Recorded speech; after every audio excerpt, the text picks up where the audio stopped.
So by training, I'm a mathematician, right? But for the last 15 years, I work at the Neuroscience Institute, right? So I betrayed my own race and moved to neuroscience. But still, right, I'm not a neuroscientist. I don't even pretend that I am. Right? I know some stories. So today's story, right, I was thinking, right, whether I should tell you the whole story or just the successful part of the story. And then I decided that, yeah, just success, right? That's what we need. And we're going to talk about these two animals. Okay, they're sea slugs. That's how they swim. They don't swim always. One is called Leonida, and this is Developmental iris. So they're brother and sister, right, in a development stairwell.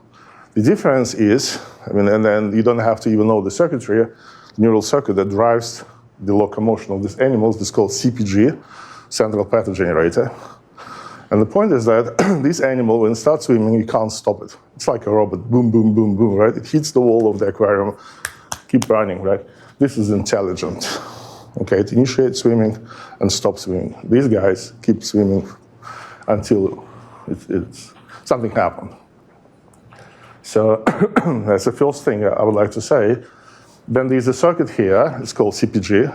And the circuit, right, when neurophysiologists do experiments, of course, they don't do it in the water. They do it in a Petri dish, right? And the point is that that circuit, right, it generates one particular rhythm, which basically gives you this, right?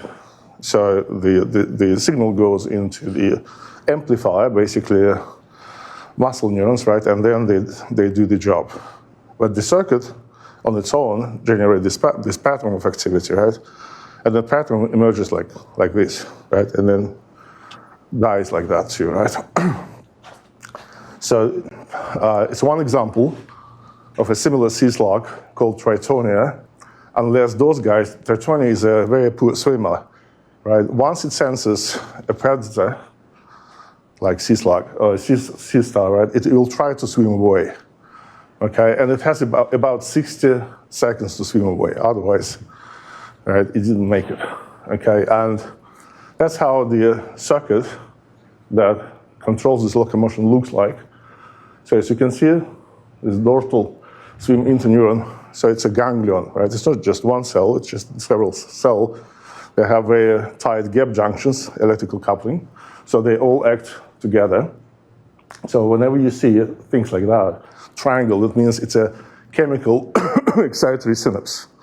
Okay, and that synapse only active when, say, this cell generates train of spikes. Okay, it's inactive during the quiescent period. Okay, so and these synapses, they can be fast, they can be slow, they can integrate, they can accumulate. We're going to talk about this more. And whenever you see something like this means inhibition. Inhibition means that whenever one cell, say, is active, right, it tells the other one, slow down, right? Don't spike. Okay, wait for me.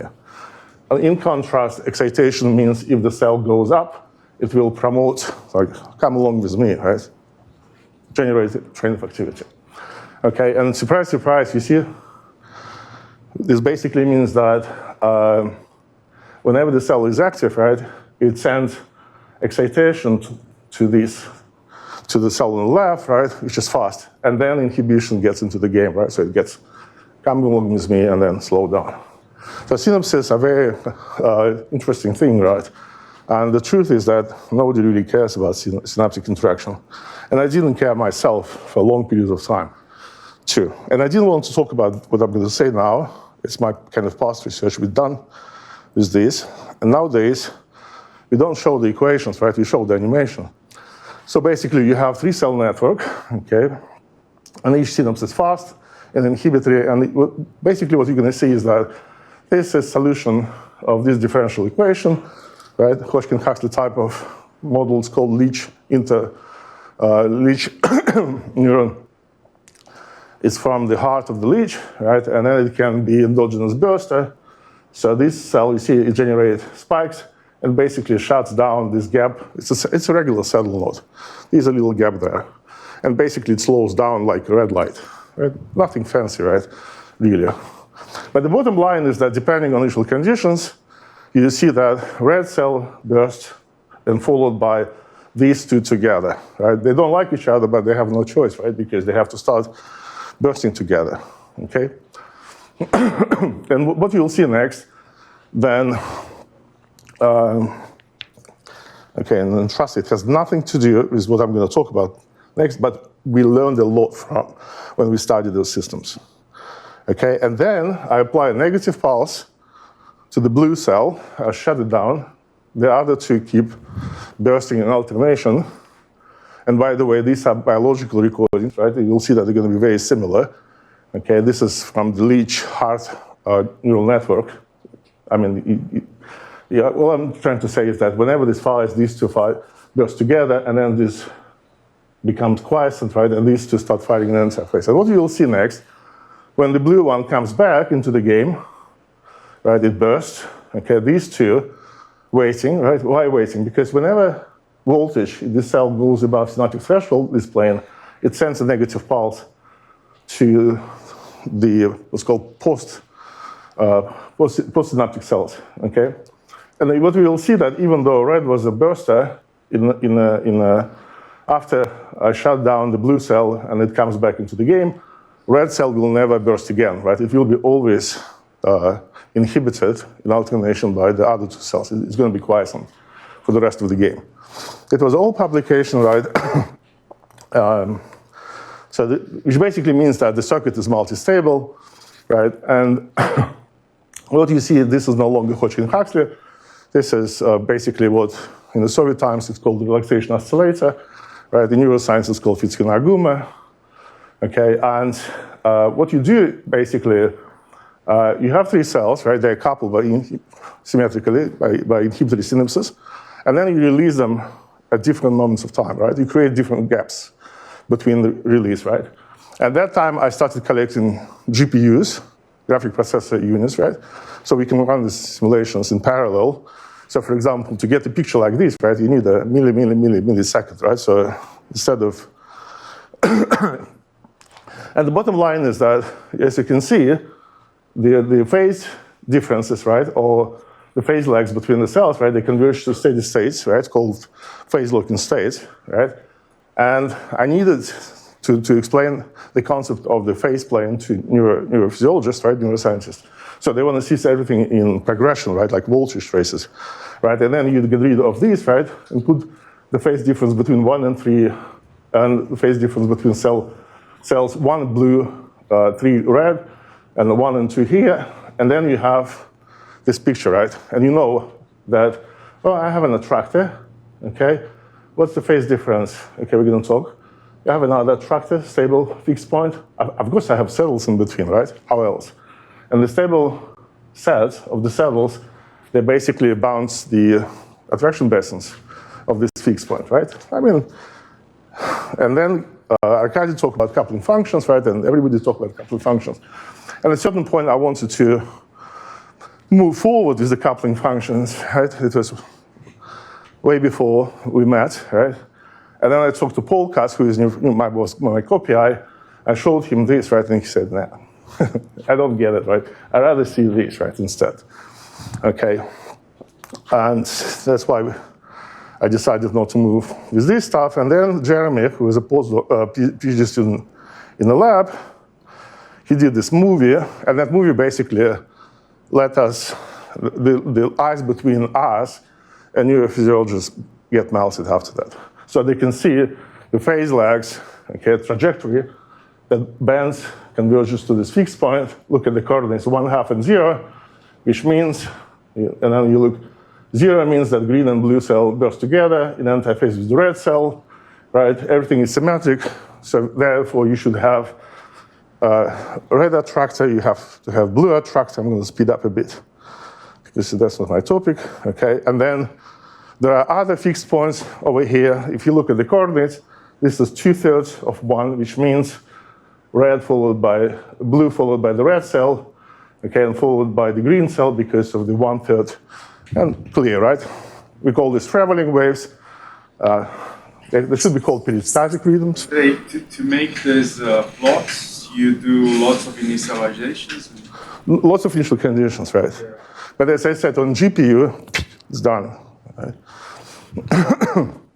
So that's why, I mean, again, I was very grateful to NVIDIA At that time, NVIDIA was generous enough to give you academic donations. You get a GPU like Tesla K40, very expensive, right? It's like $7,000, right? If you have money, it's not expensive, right?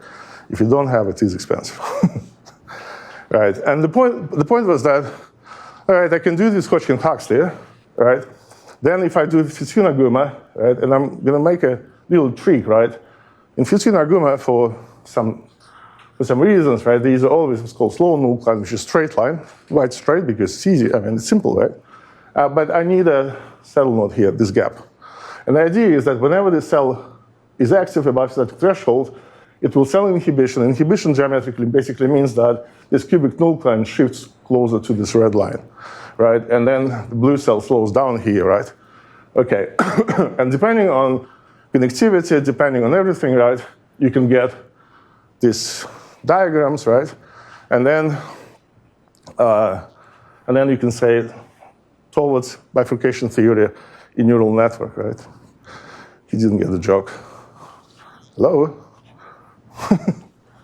Towards bifurcation theory is neural network, right? Yeah, I even have a paper like that.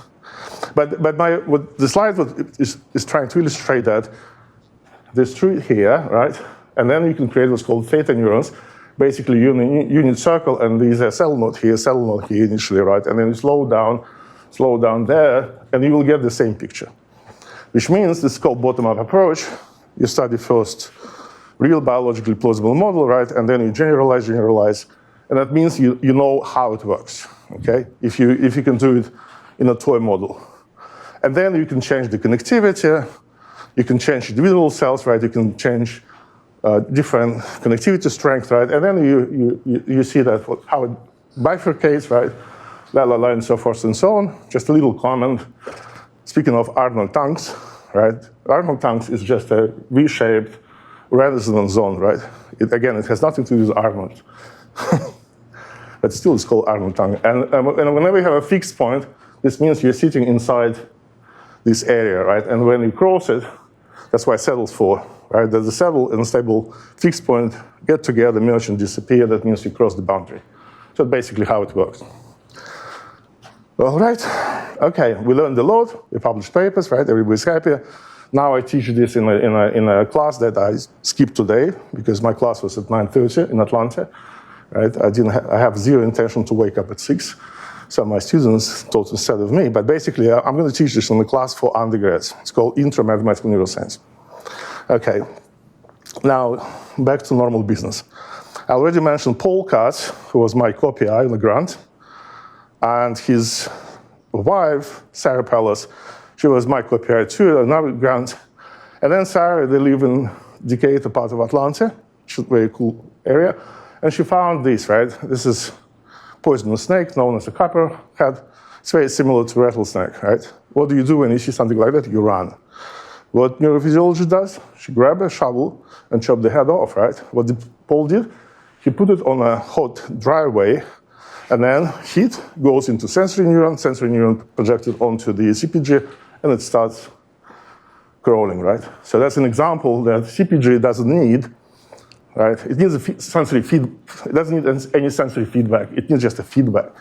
Or it needs a drive to move, right? So it's like a circuit. All right, so a few more examples.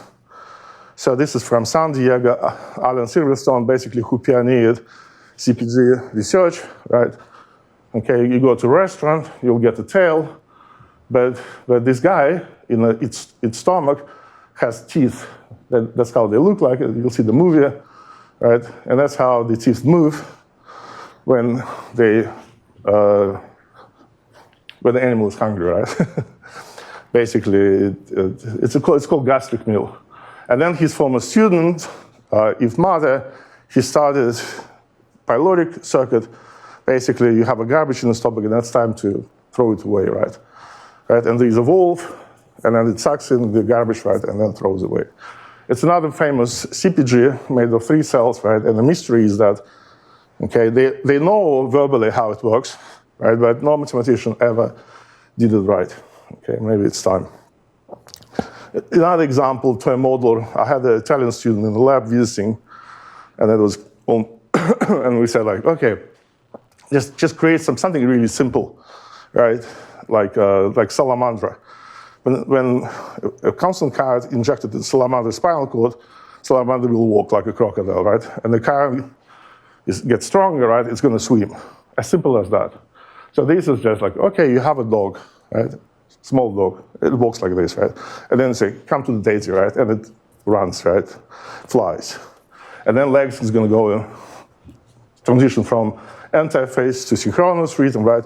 And the challenge is that, okay, try to at least create something simple, neural network that can do that. The problem is that for a long period of time, I ignored some suggestions given to me by my friends, neurophysiologists, right? They say that, Andrey, our cells never burst in isolation, right? And I used oscillators to put this together, right? So I cheated, kind of, right? And that was the time to switch to a serious business, right, and stop cheating, okay? And this is the primary game, Akira, neurophysiologist, okay? Akira goes in a petri dish, in a neuron, so you have to identify the cells. They are relatively large. Akira is from Japan. He's a perfectionist, right? Look at his traces. Okay, ordinary differential equations, right? Okay, and that's the animal. It's called the Dendronotus iris. Okay, and that's how it swims. So basically what Akira does, he drops some salt, some piece of salt, next to the body, right? And it changes the gradient. Sensory cells feels that and starts swimming. They try to swim away. So bottom line is it doesn't swim always. So the cells don't do this always, right? They're quiescent. And then sensory cells send the signal, right? That signal basically creates instability in the circuit, and it starts moving, okay? It starts moving. But before, it was in potential well, okay? So just this slide shows you the animals, the actual brain, right? The circuitry. And this is the state of the art. Akira now can record from 6 electrodes, and it's a state of the art in the business, right? First of all, because petri dish, its size and the brain, right? You just don't have space to stick electrodes electrodes into the cell. So that's how the CPG work, both, right? And the idea is like, okay, but how it works, right? But let me tell you. These animals have been around us, right, for millions of years. Circuits, more or less the same, cells different, right? Circuitry, somehow nature, after some evolution, right? Okay, speaking of structural stability and Darwin's evolution theory, right? Apparently this is the best solution for that animal and that animal, right? And this circuit is more, as I said, this animal, better swimmer than the other one, okay? And what creates instability? How they swim, right? What are the building blocks of swimming in the cells, right? It's going to be difficult for you to digest in 45 minutes what I'm going to say, because it took us almost 5 years to figure this out. But I'm going to talk about 2 basic elements, okay? This is called half-center oscillator. Many years ago, in 1911, Brown, neurophysiologist, found that if you have 2 cells, it sounds very easy, right? And then they have inhibitory synapses, they will produce anti-phase bursting like this. This. Right? Then mathematicians, of course, stepped into the game. They proposed their own ideas based upon our own findings, preferences, right? Of course, right? And this is called calibration. And then they come up with certain concept how to make 2 cells burst in anti-phase. Say it again? Of course you can. In this pattern, what is the role of the change of the resting part of the membrane potential? What is the rule of the changing? The rule of the change, because if you observe, every time you have your spikes triggered, the resting level of the potential increases. All right, okay. Let me explain to you. Spikes are very cheap to produce, right? They last less than 3 milliseconds, right? If I don't connect the dots, you won't see spikes. You will see just, depending on sampling rate, of course, right? The bottom line is that on average, Okay, this level and this level, the difference is about 2 millivolts, even less than that. Yes, it's very important, but it's the difference in resting No, that's not. gravitation and the ionic concentration. Can I finish? And then you can ask. That's not true. The truth is that spikes are needed to release synapses, to produce release neurotransmitters. That's the role of spikes, unless you have graded synapses, if you know what that is, right? So basically, when this cell generates a train of spikes, above the synaptic threshold, it talks to the other cell, okay? Only because of spikes. All right, so back to our neurophysiologist friends, right? They are cream a la cream, in my personal opinion. So for example, you have a circuit like this, and then Akira applies a little bit of what's called curare, right, which is neuroblocker. And the neuroblocker basically doesn't let spike propagate along the axon, which means they don't talk, okay, speaking of the level, right? And after that, you can see the rhythm become broken, right? It's no longer there. As time progresses, right? So the curare, the Native Americans use that neuroblocker to hunt, right? It doesn't kill the animal. It basically destroy the connectivity between the cells, right? Okay, and then either with time, it washes away and it starts swimming back, right? If it swims. And Eve Mother, that I mentioned today, she proposed an interesting thing, right? It's called dynamic lamp experiment, right? My electrode signal goes into computer, I can read them, right? And then Thomas Novotny, he was UCSD there, he developed software that Akira used, which is basically a real-time Windows. I was surprised I never knew it existed, right? And then you can generate synaptic current and inject it into the cells, and you can see basically you can restore the rhythm, okay? That's and then we go in Akira's lab. I saw his recordings, right? And I saw that the spike frequency, so to speak, right? It kind of maximizes the middle of the burst. Okay, that's how it looks like. And I made this silly move, and I picked the model, Hodgkin-Huxley, that actually has nothing to do with this, right? It's called parabolic burster. And we'll talk about this. Another example, okay? TTX, another neuroblocker. If you go to Japan, and if you like, you get to these fancy restaurants when they serve a fugu fish, right? And female fish can be very, very poisonous, right? So they have to be removed certain pieces, right? Because they contain TTX. And TTX, speaking of Arkazi, right, it blocks the connectivity between the respiratory system and the heartbeat, okay? And people end up in the hospital. So in this animal, when Akira applies TTX, you can see that all connectivity basically is gone. But this is during swim episodes.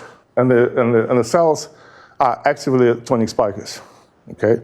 And then he uses dynamic lamp, Thomas Novotny software, and other folks, right? And restores more or less the rhythm, okay? Between these two cells, okay? And these guys, they're tightly connected to SI1.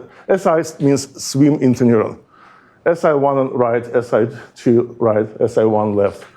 And then they produce this rhythm, okay? So the question is that if they can do it, right, and we are so skilled in dynamical systems, right, at least I think of myself, right, can I do that, right, without any cheating, reliably, right, without relying on my very specific knowledge?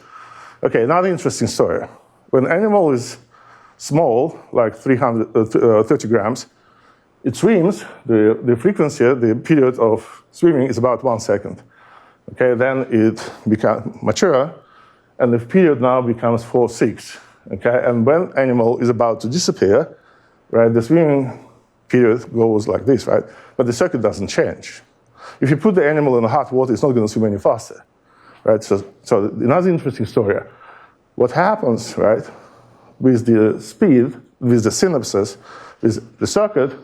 So it changes the temporal characteristics, right, from 1 second up to 14 seconds, right? Some proteins, right? So what happens? Okay, so let's consider the very first modeling attempt. I already said these guys, they're coupled electrically, right, strongly, and there are reciprocal chemical synthesis between them. And that's why we can basically, what we can do, we can treat them as a one cell. It's called ganglion. Another question, why all of a sudden you need this block, right? Why you need 4 cells in the block? And why you need this synapses? And the answer is that basically I'm telling you that what sets up the range for the swim pattern from 1 second to 14 seconds, right? And what our contribution, I believe, was helpful to our neurophysiologist friends.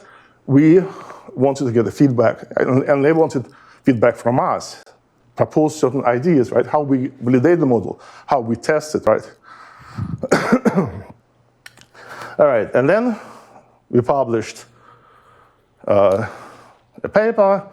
It produces more or less the same rhythm, right? And I do know that everything is wrong. At that time, right, we used different, wrong motivations, right? And we used wrong ideas. But we published it, right? So, and now, let me talk about the choice of the model, okay? The model that produces these rhythmic outcomes. Okay, I already said that I noticed that spike frequency distribution has this shape, where spike frequency maximizes in the middle. And I did remember there was one particular model. It's called Plant R15 Burster. Plant is the last name, surname. He was actually here in California, okay? And then he devised the model based upon Hodgkin-Huxley. Typical, this is just a Hodgkin-Huxley to generate action potential fast, okay? Then he added 2 slow currents, right? If I go specific into the names, it doesn't really matter. You need a slow engine, basically, to generate bursts. You always need slow engine that will give you spikes, then a period of quiescence, right?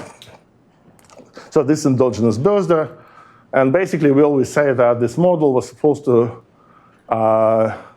describe dynamics of R15. It's one particular neuron in this animal aplesia that is involved in a egg laying. Whether it's true or not, I don't know. If you go to Squirrelpedia or Wikipedia, right, you'll find that.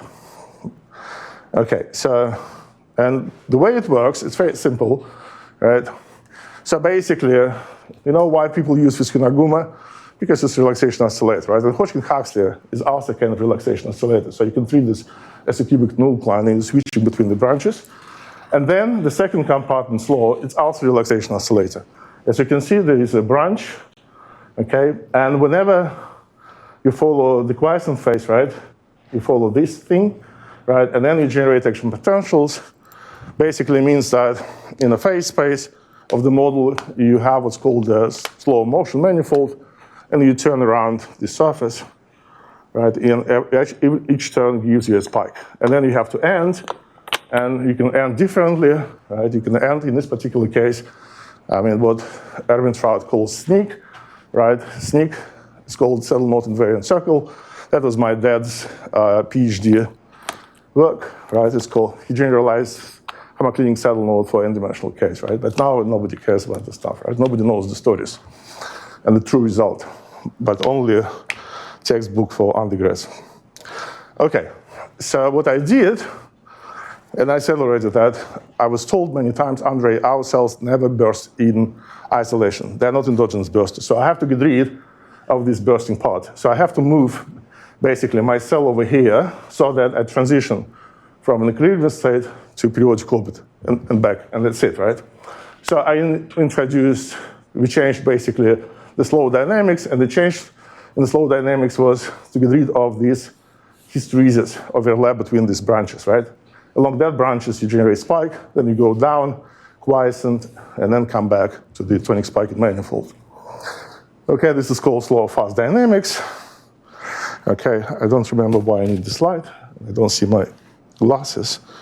Wait a second. Bottom line is that, okay, so when it's quiescent, which means these are called slow and fast nucleons. You converge to intersection of slow fast nucleons. This equilibrium state would give you quiescent phase forever, right? Or if you happen to be, so basically when this, if you move transition slowly and turn around this manifold, if I basically put a stopper here, right, then you're going to be a tonic spike, right? It's no longer transitive for the solutions, right? But then what I do is that I kind of move that slow nucleon or fast nucleon closer to the end and make it burst. So I have to make sure that it never bursts in isolation, right? That's why we have to what's called calibrate the model. Okay, and we did. And now let's put some assumptions on a model. So first of all, it never bursts in isolation, so it's spinical quiescent. It shows what's called post-inhibitory rebound. Post-inhibitory rebound means that when the cell gets a negative pulse, roughly speaking, right, and then pulse is removed, this is a synaptic pulse, right, it generates train of action potential, and then cell goes back to its steady state, okay, at this point. Okay, when you apply a pulse, it travels like this, right? Or if you cell a tonic spiker, then you apply a pulse, it drops, voltage drops down, or this is voltage, let's say voltage, right? And then it comes back to the state. And I need also what's called spike frequency adaptation. So basically, when calcium is low, spikes are fast, and this is from experiment. That's why I need it, right? So we, as I said, we had a very lucky period of time when we worked together, and we collaborated. I mean, we learned from each other. Okay, everything that I propose for the model, or we propose, is based upon experiments. Okay, and I do know that for Akira, this was important, right? And I listened to him carefully. And then we had, sometimes brainstorms, right, discussing things, right? And he brought some experiment to confirm or disprove our theory. That's how it worked. Okay, so that's the step number one. Okay, the other thing, I don't know how well you know slow fast system, but bottom line is that, okay, this particular sigma-shaped nucleon, where you have an equilibrium state, when you apply a pulse, right, that pulse, eccentric pulse, it reshapes it, right? It becomes like that. So this is perturbed nucleon. Okay, if you apply a stronger pulse, that nucleon will straighten up. It's going to go like this.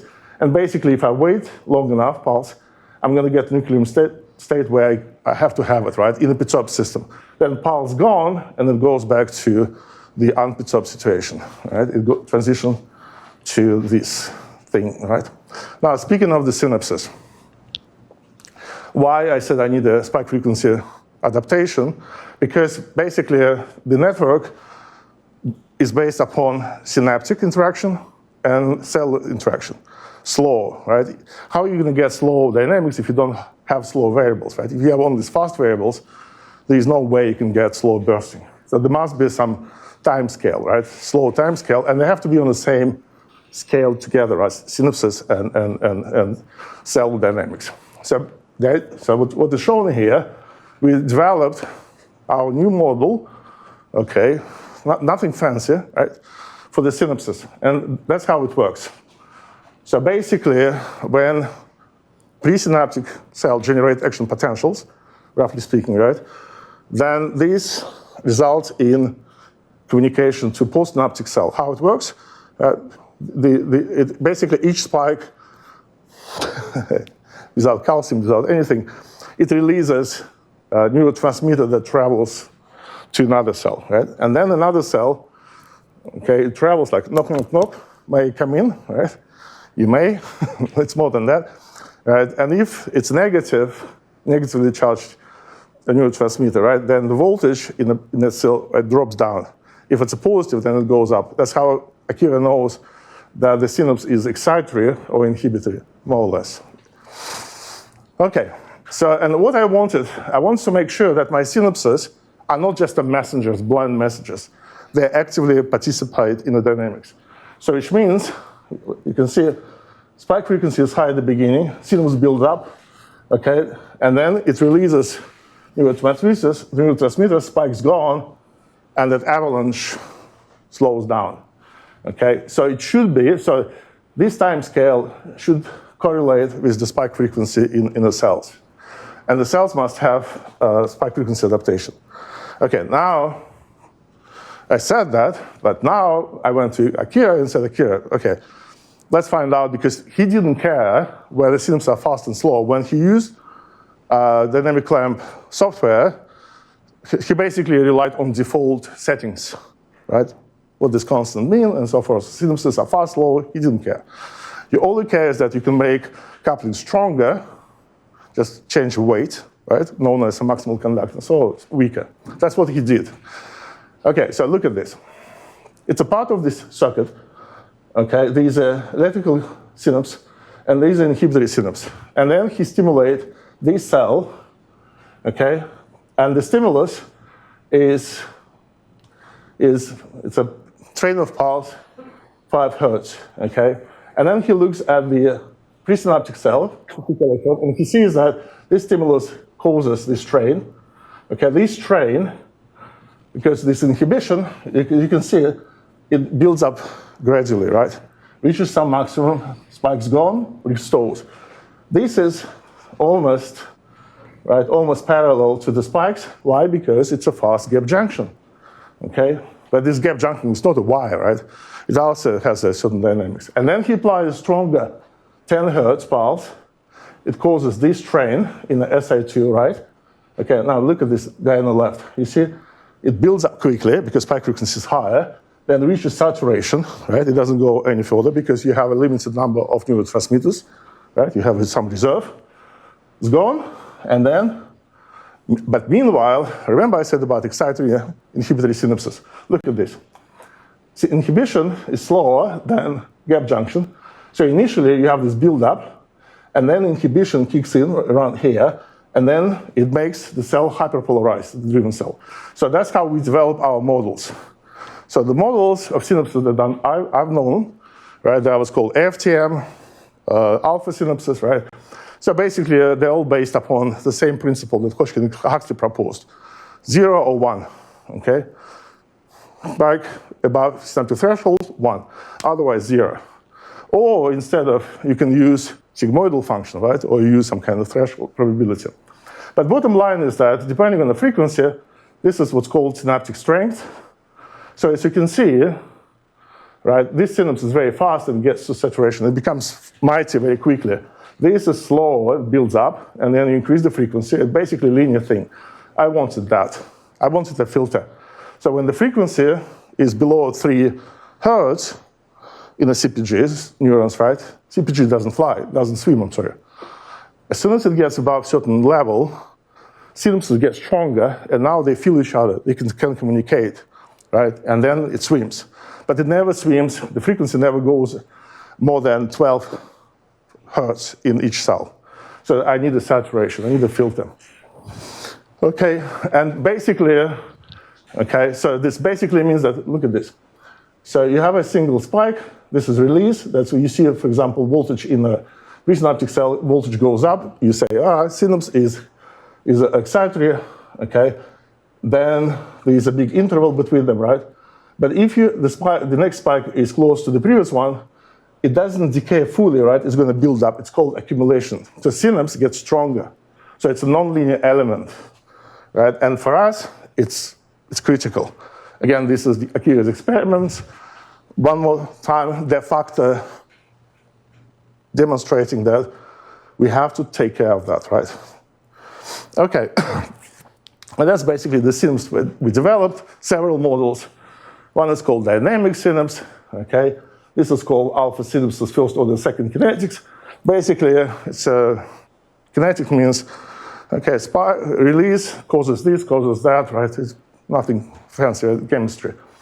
Okay, I wanted something like this. It builds up, and if frequency drops down, basically synapse is very, very weak. Why? Because I don't want to get a situation when one cell goes up, right, and then shuts down the other cell forever. Okay, that's why as soon as the frequency in this cell slows down, synaptic interaction weakens, and it will release the other cell from inhibition. And then the picture repeats. Okay? All right, so these are the equations of the synapses. and how they work.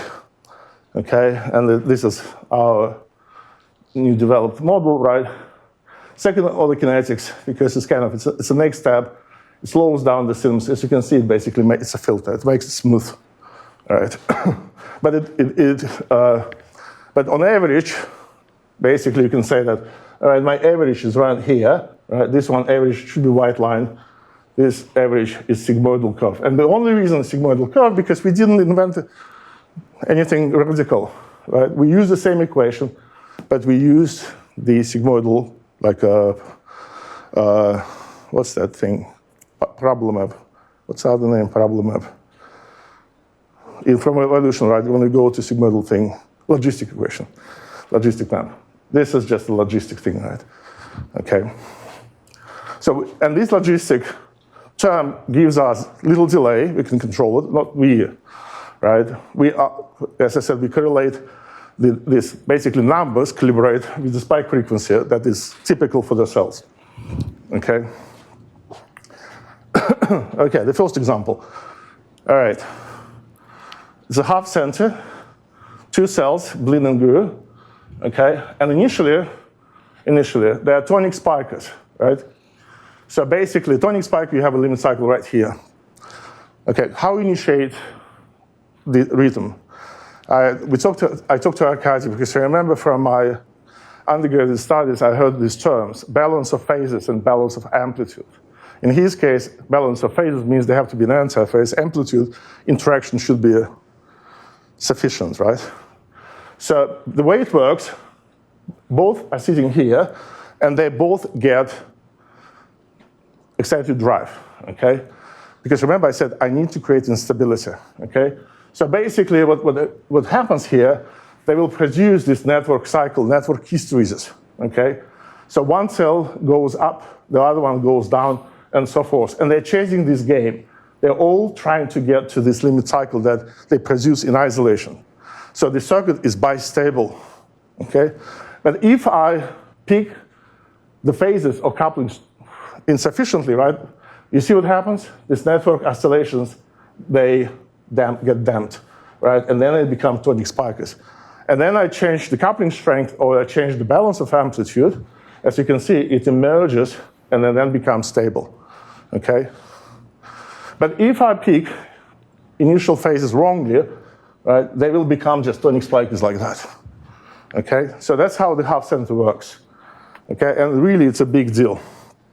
Or, same story, cells can be quiescent cell. If you start right, they will produce network oscillations, right? As you can see, it builds up. If you don't pick initial conditions right, or initial phases right, or initial coupling right, the oscillations will go to the quiescent state over here, which basically tells me that, oh, I have a huge range, right? My cells can be tonic, spike, and quiescent. I don't care. All I need to care is I have to initiate this rhythm, like you start your engine, right? Because battery should have a charge, right?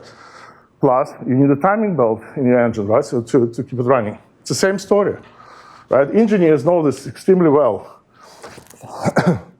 Okay. Plus, this will work. Oh, I don't, okay. So that's basically the movie. Shows one cell, blue, right? It generates action potentials, come basically to the end. Frequency weakens. So synapse, this is synaptic strength basically, gets weaker, okay? This one is shut down, it's right here, okay? And then, okay, basically inhibition is gone, this one wakes up, and then overthrows the other one.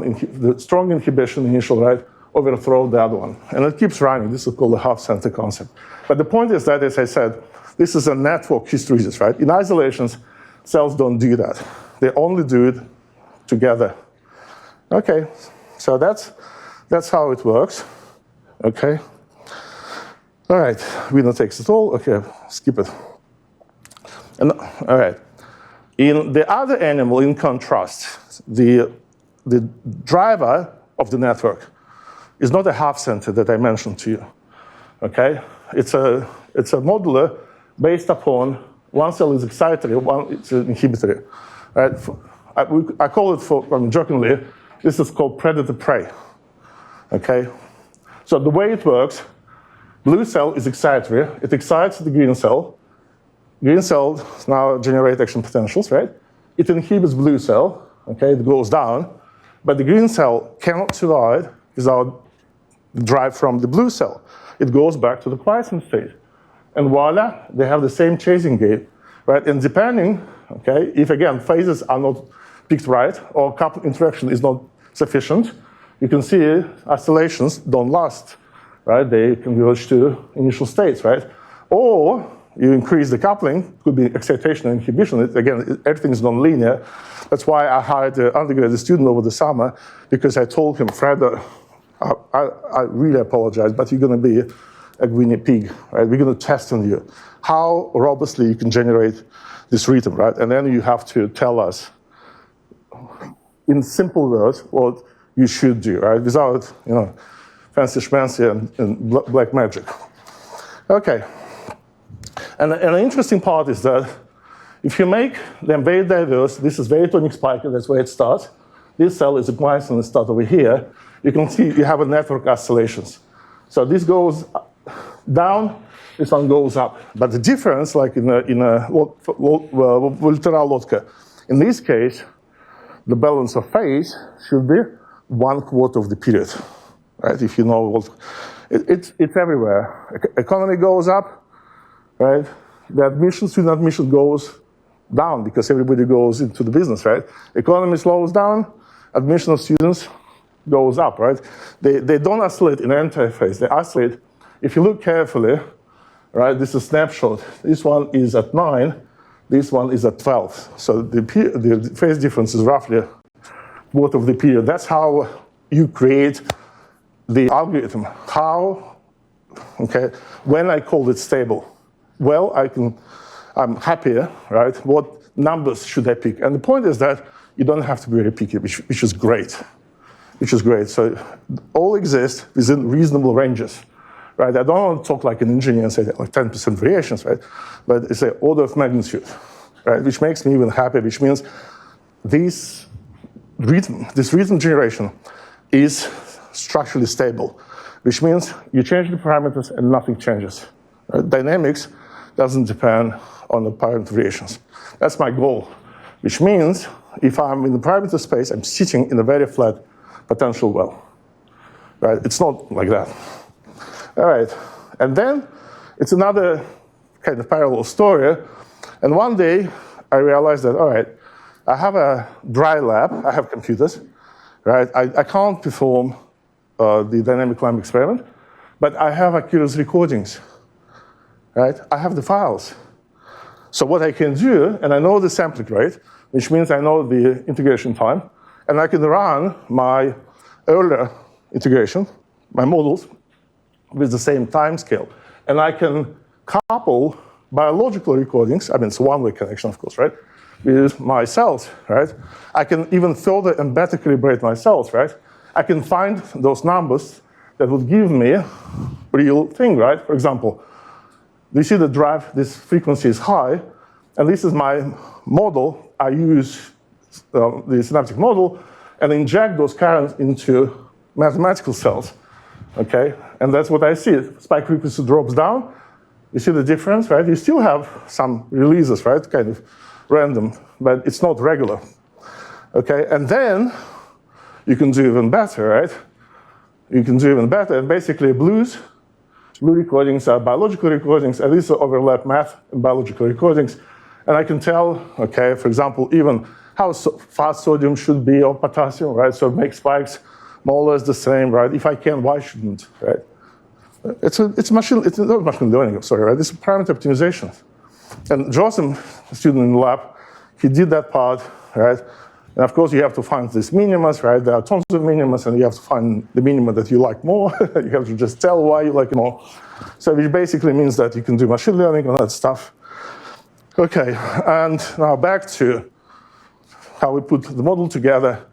So you create one particular case, right? It's called curaria. So there's no interaction that goes from these cells, right? And that's how the animal swims in the curaria. Period is about 14 seconds, okay? And then Akira comes to us lab right? And he's like, I have something to show to you, right?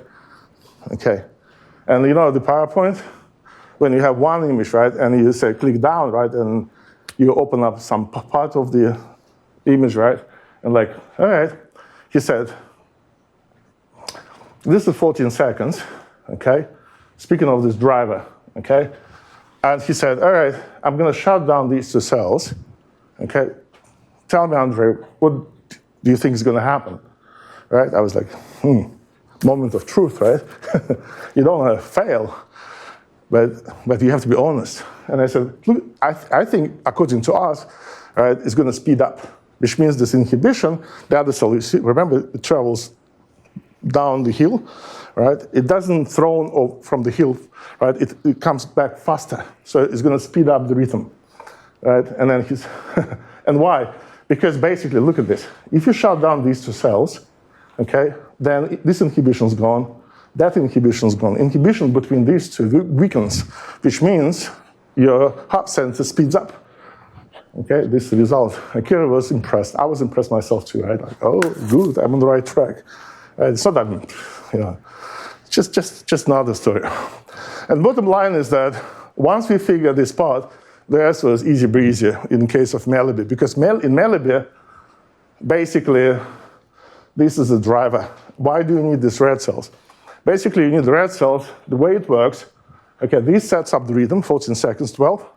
Then this cell excites the red one, and then there are always feedback loops. And this cell, right, once it gets excited, it sends the inhibition back on the blue cell and shortens, and basically it shortens, it kind of cut off the rest of the train, okay, and the network speeds up. And so these are some kind of old recordings, right, from the paper that, from Denis PhD. And the point is that this biological recording, I can make them look identical. I picked those traces just to show that mathematical model doesn't have to be that perfect. But when I show our current recordings to Akira, like, oh, those mine? All are yours? So that's kind of funny. All right, and again, now biological recording, mathematical recording, right, against each other. That's how I simulate the synaptic interaction. They look the same, right? It's even bad. It's even bad. All right, then time to okay, as I said, I trained this with transition, right? In I don't want to say dynamical system, but in bifurcation theory, which means I know what perturbation should be, right? You have to perturb the system. And then that's our contribution to neurophysiologists. We said, okay, let's try to disturb the rhythm, apply perturbation. The only way Akira can apply perturbations is by apply short pulses. These are biological recordings, mathematical recordings. If you apply a pulse roughly at the same time, the circuit mathematical circuit will give you the same outcome. So you use perturbations to de facto prove that you're on the right track. Another, fact check, right? Very popular nowadays. Biological recording, current is injected in the cell. Mathematical recordings, current injected in the cell. So you have two traces, but basically you have to look at these two, right? It's the same, right? Which means we can say they are very close. Some fact checks we failed, right? But the truth is that when Akira shows us traces like these experiments, it doesn't mean it's always like that. Right? It means that he liked that particular experiment and shared it with us. Right? There are some deviations, of course, right? So which means, right, I'm not that, I don't have to match every experiment anymore, right? I know that I'm on the right track. And you ask me whether you find it, and I said, I'm happy, right? I'm very happy. Another set of fact checks. And these are the students who contributed to the project. Krishna, right? He was a postdoc in Emory, now he's a postdoc at us. Denise, she also postdoc. Akira, superstar, QVN. You never know, right? When I started collecting video GPUs, right, I did it for one particular purpose, to study deterministic chaos, right? So it's my old love, right? It's my hobby nowadays. Or run biological, run modeling on CPGs. And then she got a job at NVIDIA, right, eventually. So she's here at the north, okay? Then Josem, he did machine learning. Jack, I supported Jack, he was in my linear algebra class, right? And I said, Jack, he's now a PhD student, right? Brilliant guy, absolutely brilliant guy. And a new student, David, so they all contributed to the project. Right, great team. It's always fun to get together in a lab, chat about any politics, right? Fucking war and science, of course, right? Yeah, thank you very much.